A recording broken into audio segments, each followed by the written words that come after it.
So as you can tell, ladies and gentlemen, I now got myself a new helmet. It's the Furdess Viking Helm. Or, as other people also state it as, a Warlord helmet. In fact, that's what I pretty much call it. I love this helmet. I got this from Kult of Athena. I will put the description down below. This is a 14 or 16 gauge steel helmet, and I got it at a very good price, considering it's 14 and 16 gauge steel, which pretty badass.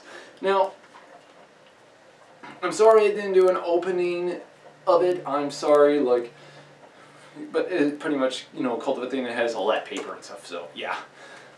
But this is badass. Now, if you guys want a helmet that's, well, based in Viking or Norman or even Crusader culture, this is the one for a plate with a faceplate. Now, the reason I got this, now you guys might think, oh, dude, it's more meant for cavalry. Here's the thing, though. Infantry soldiers used to have helmets just like this. For example, the Sutton Hoo helmet. The Saxons were known to fight on foot, not in cavalry formation, as the Norman knights did. This helmet, as you can see right here, I kind of actually love. Now, though, there is a problem with me wearing this. That would actually have to be whenever I have to put it on, like so. There's actually the problem. Let me get in closer. If you can tell, it's kind of hard for my eyes, and as well, it's a little too sunken in. Meaning that I might need to, well, wear a padded coif and chainmail coif in order for it to fully fit me better. Now, though, the history version of this thing is badass. Let's leave it at that. It's beautifully decorated. It even has these leather cords in order for you to have it as a chin strap. Now, pretty much that's actually a historical design very accurately. As well, the faceplate has even been lined with leather, so that way if you get hit in the face, it doesn't hurt you that much. Now, the manufacturers of this helmet are Topeka, and Topeka are actually a major reenactment company. In fact, they take 18 gauge steel and make it better. Well, technically good enough for you to use in reenactment. In fact, I have worn some of their 18 gauge steel helmets and they feel just as good as this one. In fact, I also bought another one, but I will get to that some other time. Now, though, this helmet's beautiful. Now, just imagine yourself, ladies and gentlemen, if you wore a helmet like this. I mean, pretty badass. In fact, take a look at a couple of images through history, and you'll see what I mean of this thing actually being worn.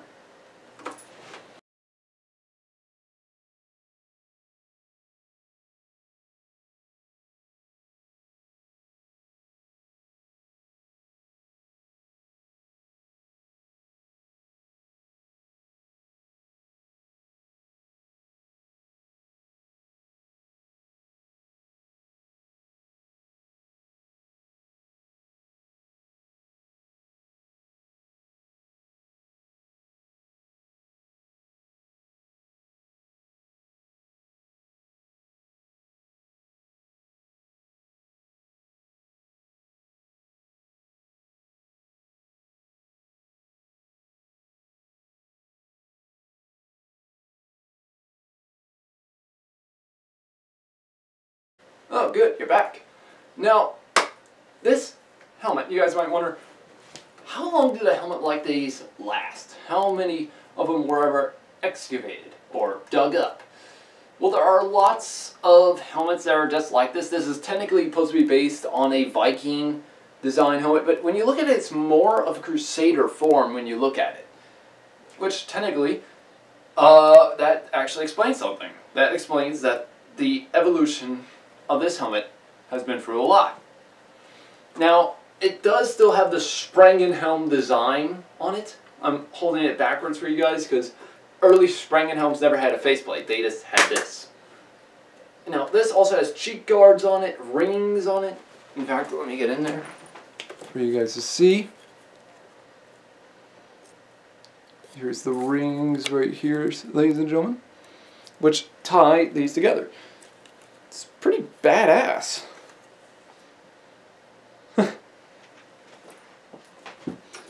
Now, another reason I love this helmet is because of its design. It's still always because of the design. Now, I wish I could have had it like with ornate designs like the Sutton Hoo helmet, but technically you can add those on later by yourself. You just gotta get some sort of brass and hammer and boom, and you pretty much hammered it in. Or you could get chisels and do it yourself. Though, I don't know if I want to because I've pretty much have not done it for a while, so I'm gonna have to think on that. But still, the helmet's pretty cool looking. Now, warlords were only warlords, kings, noblemen, you get the whole point, were only able to buy a helmet with a faceplate. But later on, in the time of the Norman Knights era, helmets like these were technically common for, well, knights. Not for foot soldiers. Foot soldiers, on the other hand, never had a chance to buy something like this. But later on, they might have saved up and bought something like it. We can probably see why a lot of people still use these up until the end of the Viking Age, and then the end of the medieval age, and into the Renaissance. In fact, there has been a notation on history that these helmets were, the last time they were ever worn was actually in the 1800s, none other than in the Tsar's palace of Russia. But that's only meant for royal guards, so. But still, it is pretty amazing. I mean, when I wear it, I feel invincible. Though it is still a little heavy for you when you first pick it up because it's a little bigger than it technically looks. Now though, when it comes to the description area, I will be leaving 2 links on Cult of Athena. But as well, I'll also be leaving one from Medieval Collectibles, which also has it, but I don't know if they still carry it because it might have been out of stock for a while. In fact, this helmet is back ordered for 16 gauge, but for 14 gauge, it's fully in stock. In fact, I gave them a good review, and boom, they actually got 14 gauge steel helmets right when I bought this. Really. But still, it is badass to wear something like this. I mean, come on guys, if you guys were in a reenactment group, wouldn't you want something like this?